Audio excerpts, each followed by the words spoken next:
ਸਤਿ ਸ੍ਰੀ ਅਕਾਲ ਜੀ ਸਾਰਿਆਂ ਨੂੰ। ਅੱਜ ਆਪਾਂ ਚਟਨੀ ਫੇਰ ਬਣਾਉਣ ਲੱਗੇ ਆ। ਗੰਢਾ, ਟਮਾਟਰ, ਹਰੀ ਮਿਰਚ, ਲਸਣ, ਮੇਥੀ। ਕੁੰਡਾ ਧੋਵਾਂਗੇ, ਸਾਫ਼ ਕਰਾਂਗੇ।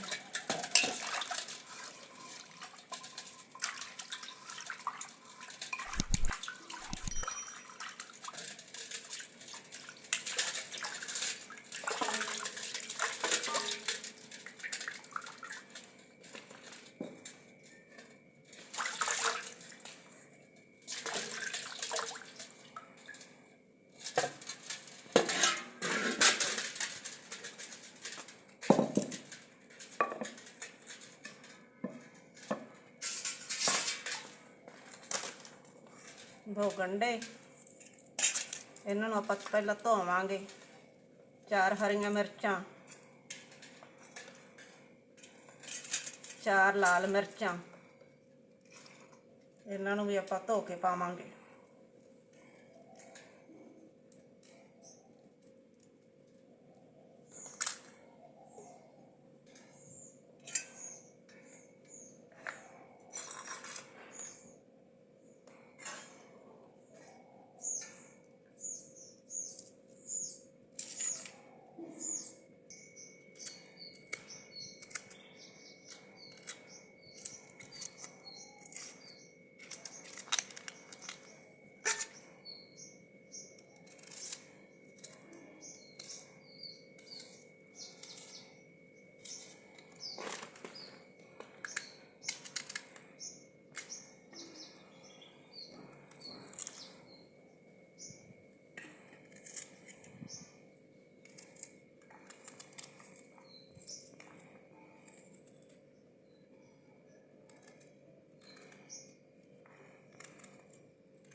टमाटर च थोड़ा पानी हुंदा, टमाटर बाद च पावांगे क्यों फिर छिट्टे वजदे कुट्टण लग्गियां।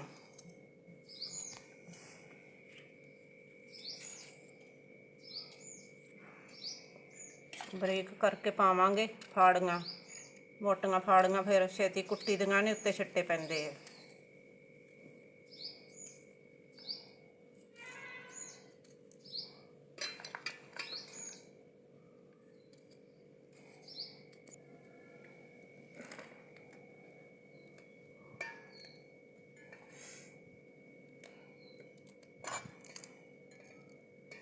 मिर्चां ये भी थोड़ियां थोड़ियां बाहलियां मीण नहीं करदे, हरियां मिर्चां कि माड़ियां माड़ियां बिच दिसदियां ही रखांगे कि चटनी मोटी मोटी स्वाद लगदी है। बाहली मीण हो जाए तो बाहली मेहंदी वर्गी बन जाती, वो नहीं चंगी लगदी।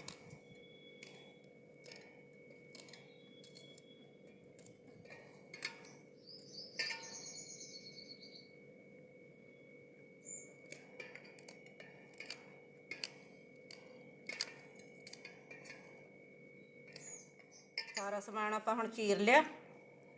गंढा, टमाटर, लसण, मेथी, हरी मिर्च ते हुण आपां मिर्चां कुट्टांगे, विच लूण पाउण लगे आ। इन्ना क लूण पऊगा।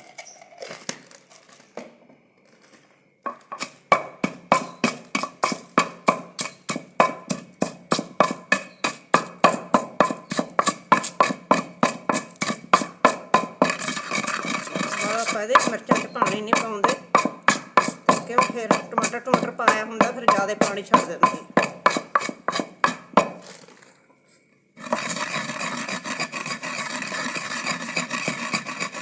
ऐसे चो थोड़ा जिहा बाहलियां सुक्कियां मिर्चां, थोड़ा जिहा छिट्टा मारांगे, बस इन्ना क।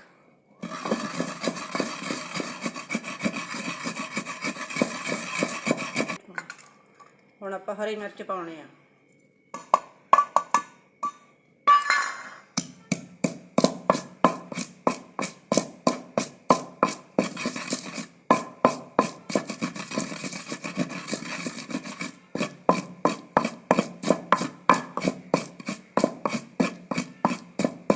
ਹੁਣ ਆਪਾਂ लसण पाने आ।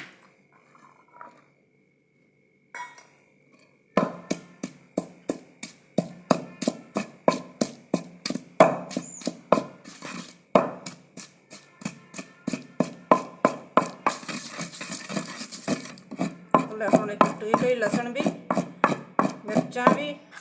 ਹੁਣ ਆਪਾਂ ਗੰਢਾ ਪਾਉਣੇ ਆ।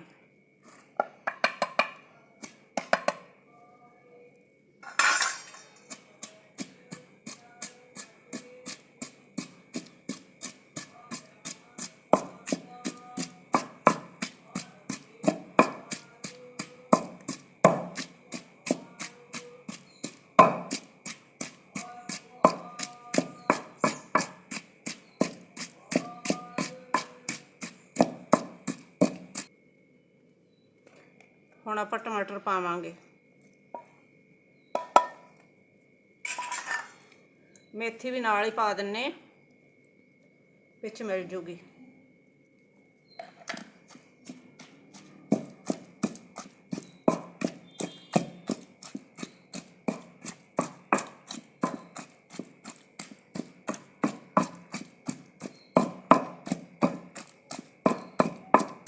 ਮੇਥੀ ਪਾਏ ਤਾਂ ਬਹੁਤ ਵਧੀਆ ਸਵਾਦ ਬਣਦੀ ਚਟਨੀ। ਕਿ ਮੇਥੀ ਪਾਈ ਅੱਗੇ ਕਦੇ ਮੇਥੀ ਨਹੀਂ ਕਦੇ ਪਾਈ ਵਿੱਚ, ਮੇਥੀ ਨਾਲ ਸਵਾਦ ਬਹੁਤ ਬਣ ਜਾਂਦੀ ਹੈ।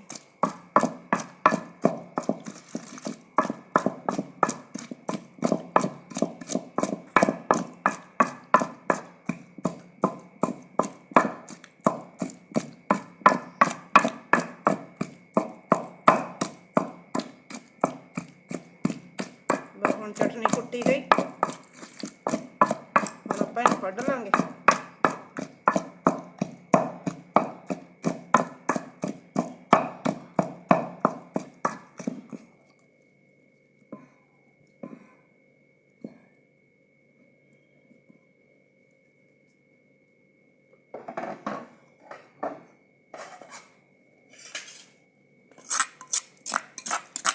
चटनी मोटी मोटी वधिया स्वाद लगती है, ज़्यादा बरीक नहीं स्वाद लगती चटनी।